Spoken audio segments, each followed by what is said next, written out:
Bapak Ibu Saudaraku sekalian, salam jumpa bersama saya Pastor Andris Makawekes di dalam perenungan firman Tuhan atau di dalam pelayanan firman Tuhan. Salam damai di hati. Bapak Ibu, saudara-saudaraku yang dikasihi oleh Tuhan kita Yesus Kristus. Sebelum kita masuk dalam pelayanan firman Tuhan, kita berdoa. Terpujilah Engkau Allah kami Yesus Kristus, Tuhan yang menjadi sumber pengharapan kami. Terima kasih Tuhan buat tuntunan penyertaan-Mu dalam hidup kami, dalam kami jalani hidup ini. Terima kasih Tuhan bahwa pada saat ini kami akan mendengarkan dan merenungkan bagian daripada firman-Mu Tuhan Yesus Kristus. Engkau Allah yang berkuasa atas kehidupan kami Tuhan. Mampukan kami untuk mengerti dan memahami akan kebenaran firman-Mu itu di dalam kami jalani hidup ini Tuhan. Agar Tuhan kami, hanya nama Tuhan kami permuliakan di dalam menjalani hidup ini. Sebab Engkau lah nama yang berkuasa atas kehidupan kami. Nama yang kami sembah di dalam roh dan kebenaran. Terpujilah Engkau Bapa firman yang hidup. Amin. Bapak Ibu Saudara sekalian, pembacaan firman Tuhan pada saat ini saya ambil dari kitab Perjanjian Baru dalam Filipi 2 ayatnya yang pertama hingga ke 11. Surat Paulus kepada jemaat di Filipi yang berperikop nasihat supaya bersatu dan merendahkan diri seperti Kristus. Kita mulai. Jadi karena dalam Kristus ada nasihat, ada penghiburan kasih, ada persekutuan roh, ada kasih mesra dan belas kasihan. Karena itu, sempurnakanlah sukacitaku dengan ini. Hendaklah kamu sehati sepikir dalam satu kasih, satu jiwa, satu tujuan.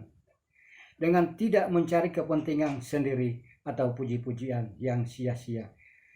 Sebaliknya, hendaklah dengan rendah hati yang seorang menganggap yang lain lebih utama daripada dirinya sendiri. Dan janganlah tiap-tiap orang hanya memperhatikan kepentingannya sendiri, tetapi kepentingan orang lain juga. Hendaklah kamu dalam hidupmu bersama menaruh pikiran dan perasaan yang terdapat juga dalam Kristus Yesus, yang walaupun dalam rupa Allah, tidak menganggap kesetaraan dengan Allah itu sebagai milik yang harus dipertahankan, melainkan telah mengosongkan dirinya sendiri dan mengambil rupa seorang hamba dan menjadi sama dengan manusia. Dan dalam keadaan sebagai manusia, ia telah merendahkan dirinya dan taat sampai mati, bahkan sampai mati di kayu salib.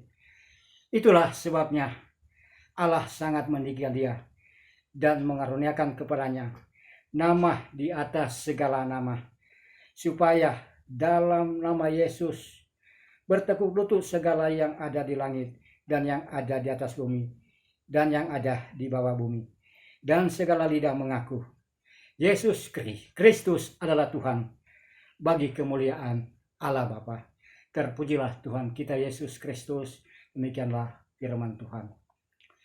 Bapak Ibu saudara-saudara sekalian, surat Paulus yang ditujukan kepada jemaat di Filipi ini itu terjadi pada kunjungan atau berdirinya jemaat Paulus, jemaat Filipi, karena adanya kunjungan Rasul Paulus ke Makedonia, yaitu letaknya di wilayah timur laut kota Yunani. Jadi kedudukan letak jemaat Filipi ada di Makedonia, di wilayah timur laut kota Yunani, dengan kunjungan Rasul Paulus yang kedua, dan berdirilah satu jemaat di sana, yaitu jemaat Filipi. Dan Bapak Ibu saudara-saudaraku sekalian, kita menyimak sedikit tentang perjalanan kehidupan dari seorang Rasul Paulus. Sebagaimana kita ketahui bersama, bagi yang rajin membaca dan membuka atau sudah mengetahui tentang pribadi daripada Rasul Paulus ini, mulanya adalah seorang pembinasa keji umat Allah. Jadi kehidupan Paulus sebelum menjadi hamba Allah, ia adalah seorang pembinasa keji jemaat Allah.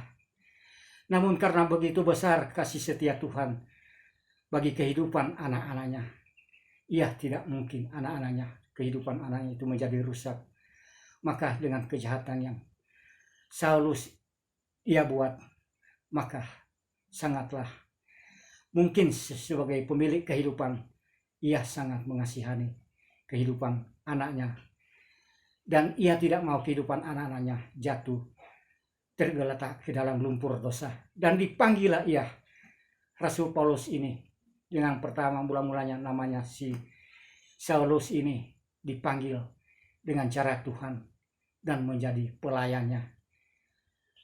Jadi Bapak Ibu saudara sekalian, Tuhan tidak menghendaki kehidupan anak-anaknya berlumuran dosa. Dan Tuhan mengangkat kehidupannya dari lumur dosa, menjadi seorang hambanya untuk memberita kebenaran firman Tuhan itu sendiri. Dan surat yang ia kirimkan kepada jemaat di Filipi pada sampai saat ini masih ada, dan seperti yang kita baca sekarang ini. Dan yang pokok di sini ini adalah pemberitaan kebenaran firman Tuhan melalui surat Paulus yang ditujukan kepada jemaat di Filipi, bagaimana ia mengarahkan kehidupan di sana. Dan untuk kita, kehidupan kita sekarang ini, Bapak Ibu saudara-saudaraku yang hidup di era milenial ini, tentunya firman Tuhan itu adalah hal yang paling utama. Dan kita dalam menjalani hidup ini, melayani sesama kita, itulah mungkin gaya hidup kita sekarang. Itu kalau tidak punya gaya hidup seperti itu, nanti ketinggalan zaman.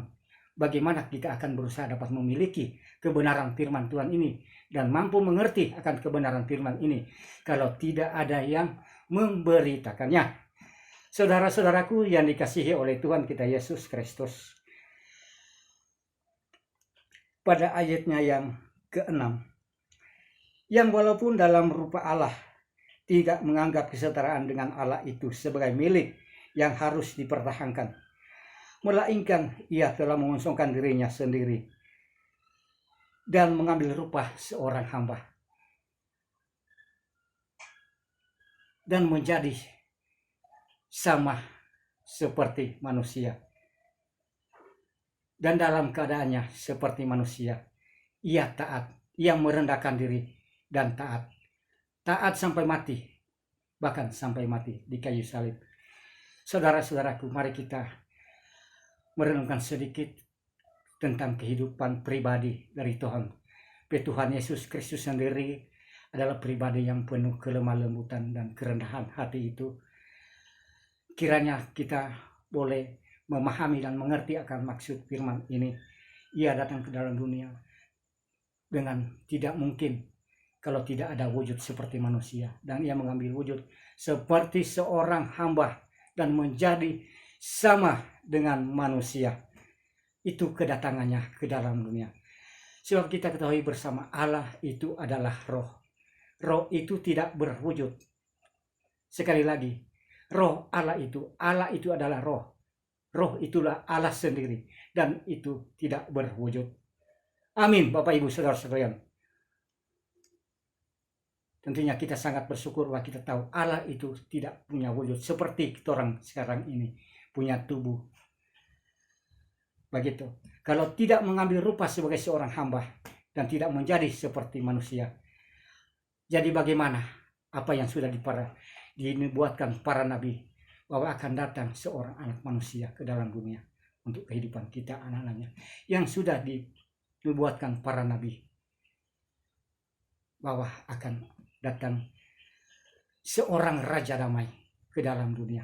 Dan itu terjadi penggenapannya pada 2000 tahun yang lalu. Dan Tuhan berkarya bagi kehidupan kita anak-anaknya. Ia lahir melalui kandungan rahim Ibunda Maria dengan bapaknya Yusuf. Tentunya kalau kehidupan keluarga ini Yusuf dengan Maria kan, kalau kita sudah tahu itu, wah luar biasa kan. Yusuf mau memisahkan, mau meninggalkan Maria diam-diam. Mau menceraikan Maria diam-diam. Karena Maria hamil menurut pandangan manusia. Tetapi ada satu malaikat yang mengingatkan kepada Yusuf, jangan kamu takut, jangan kamu khawatir, karena bayi yang dikandung oleh Maria itu adalah dari Roh Kudus. Maka disitulah pribadi Yusuf beroleh kekuatan, dan suatu waktu lahirlah seorang bayi yang mungil, yang suci kudus,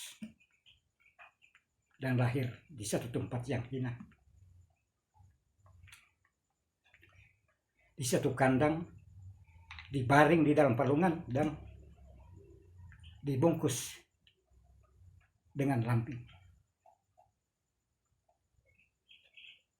Dari itulah Tuhan mengarahkan kehidupan kita, bahwa kedatangannya ia bukan di tempat yang mewah. Dan Tuhan menasihatkan kita agar kita meneladani pribadi Tuhan Yesus itu sendiri. Di dalam menjalani hidup ini ada firman Tuhan berkata dalam Matius 11 ayat 29, "Pikulah kuku yang kupasang dan belajarlah kepadaku, karena aku lemah lembut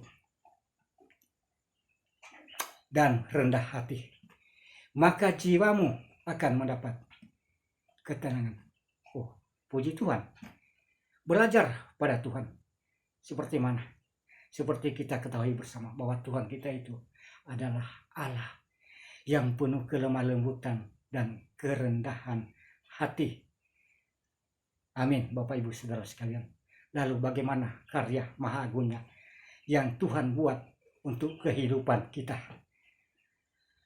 Tentunya peristiwa yang sangat memilukan itu ia buat untuk menanggung akan segala dosa dan pelanggaran yang seharusnya torang harus tanggung, torang harus pikul dosa yang membebani kehidupan kita, yang membawa kehidupan kita pada kebinasaan. Tetapi melalui putranya yang tunggal itu, seorang raja damai yang datang ke dalam dunia, mengangkat segala kutuk dosa, beban hidup ini dari kehidupan kita, dan ia tanggung sendiri di atas kayu salib, dan ia membuktikan bahwa ia adalah anak Allah yang berkuasa, anak Allah yang maha tinggi, anak Allah yang dahsyat, dan tidak ada anak seperti Yesus Kristus yang torang sembah sekarang ini. Bapak Ibu saudara-saudaraku sekalian, sungguh luar biasa kemahakaryanya. Darahnya menetes ke bumi, tentunya tidak untuk siapa-siapa, untuk Bapak Ibu dengan saya. Mari kita renungkan sedikit. Apalagi dalam kehidupan kita sekarang ini sudah memasuki di penghujung tahun. Sebentar lagi kita akan merayakan kedatangannya itu pada Natal Tuhan kita Yesus Kristus nanti pada tanggal 25 itu. Jadi sebagai anak-anak Tuhan, umat yang percaya kepadanya, tentunya di dalam menjalani hidup ini kita merenungkan itu, apa yang Tuhan buat bagi kehidupan kita melalui Taurat Tuhan itu, tuntunan firman-Nya. Kita renungkan itu di waktu siang dan malam, dan kita mengajar kehidupan anak-anak kita, membawa, membimbing, menanamkan cinta kasih dari Tuhan untuk kehidupan anak-anak ini, anak-anak kita, sebagaimana Tuhan mengajarkan kasih bagi kehidupan kita. Dan itulah menjadi tugas dan kewajiban kita sebagai orang tua bagi kehidupan anak-anak kita. Karena anak-anak kita lah nanti akan pemegang berita kebenaran atau tongkat kebenaran dari Tuhan ini, penerus bagi kehidupan kita sekarang. Kita akan melalui, tapi ada penerus kita, anak-anak kita. Seperti itu. Bapak, Ibu, saudara-saudara sekalian. Jadi, ayat yang pertama, jadi karena dalam Kristus ada nasihat, ada penghiburan kasih, ada persekutuan roh, ada kasih mesra, dan belas kasihan. Ada penghiburan kasih, Bapak Ibu saudara sekalian. Tuhan sudah nasihatkan untuk kita. Apabila kita diperhadapkan dengan suka duka, dalam keadaan duka, ada penghiburan kasih. Datang kepada Tuhan, memohon penghiburan. Penghiburan yang sejati itu datangnya dari Tuhan kita Yesus Kristus. Dikala kita bersusah hati dengan diperhadapkan dengan satu permasalahan mungkin ini, karena itu namanya permasalahan selalu membudaki kehidupan kita, dan selama kita hidup ini tidak lepas dari namanya persoalan hidup itu, baru ada persekutuan roh itu. Jadi kalau dalam keadaan susah, berduka cita, tentunya Tuhan hadir di sana bagi kehidupan anak-anaknya. Apalagi kita ini sebagai anak-anak Tuhan, anak-anak pilihannya yang dipilih dari semula sebelum dunia dijadikan. Amin, Bapak Ibu saudara sekalian. Jadi mohon dimengerti dan mampu memahami akan kebenaran firman Tuhan, dan kiranya rajin membaca dan membuka firman Tuhan. Jangan cuma jaga pajang. Ini barang antik, jangan kore-kore. Tapi mari dengan saya Pastor Andis mengajak, kiranya kita rajin, karena sekali waktu ini firman Tuhan yang tertulis dalam Alkitab ini akan lenyap. Jadi kita tidak dapat mencarinya dimanapun sampai mencucurkan air mata. Selagi ada kesempatan dan waktu, kita pergunakan untuk mengisi kehidupan kita ini dengan hidup bersama Tuhan dan melakukan apa yang Tuhan kehendaki. Ada kasih mesra di dalam Tuhan, di dalam kita bersukacita, merayakan suatu syukuran. Wah, sukacita, damai, sukacita terpancar dari hati yang tulus. Apalagi torang pe hati Tuhan itu cinta yang suci murni dan tulus suci, terlalu terpancar bagi kehidupan anak-anaknya. Saudara-saudaraku yang dikasihi dan diberkati oleh Tuhan kita Yesus Kristus, betapa baik dan betapa indahnya kebenaran firman Tuhan itu yang ditujukan bagi kehidupan anak-anaknya. Karena Tuhan datang ke dalam dunia, Ia datang kepada milik orang-orang milik kepunyanya. Kita bersyukur, bersukacita tentunya pada saat ini menikmati kebenaran firman Tuhan. Tetapi bagaimana dengan kehidupan saudara kita yang tidak mengakui adanya Tuhan Yesus Kristus dan tidak mendengar kebenaran firman Tuhan ini? Dan kiranya Bapak Ibu saudara sekalian, dengan adanya pemaparan perenungan kebenaran firman Tuhan ini, kita boleh menjadi surat yang tertulis dan membawa kebenaran firman Tuhan ini, mengajak saudara-saudara kita untuk menjalani hidup ini, hidup bersama Tuhan di dalam menjalani hidup ini. Karena dari Tuhanlah sumber kehidupan kita, dan Tuhan menjamin kehidupan kita, dan hanya melalui Tuhan kita beroleh jalan selamat. Seperti yang sudah dikatakan tadi, bahwa Ia datang ke dalam dunia untuk menebus segala dosa dan pelanggaran yang kita perbuat, agar kita beroleh selamat dan beroleh jalan masuk ke dalam kehidupan yang kekal, yaitu bersama Tuhan di negeri surgawi yang kita dambakan menjadi suatu tujuan akhir dari kehidupan kita ini. Saudara-saudaraku yang dikasihi oleh Tuhan kita Yesus Kristus, itulah sebabnya Allah sangat meninggikan Dia dan mengaruniakan kepadanya nama di atas segala nama, supaya dalam nama Yesus bertekuk lutut segala yang ada di langit dan ada yang di bawah bumi, di bumi dan ada yang di bawah bumi, dan segala lidah mengaku Yesus Kristus adalah Tuhan, bagi kemuliaan Allah Bapa. Amin. Bapak Ibu Saudara sekalian, kita berdoa. Terpujilah Engkau Tuhan Allah kami Yesus Kristus, firman yang hidup. Terima kasih Tuhan, Engkau boleh mengajarkan kami akan kebenaran firman-Mu Tuhan. Dan kami boleh mampu memahami dan mengerti kebenaran firman-Mu ini Tuhan. Dan kami boleh lakukan. Dan kami boleh menjadi berkat bagi saudara-saudara kami, sesama-sesama kami Tuhan.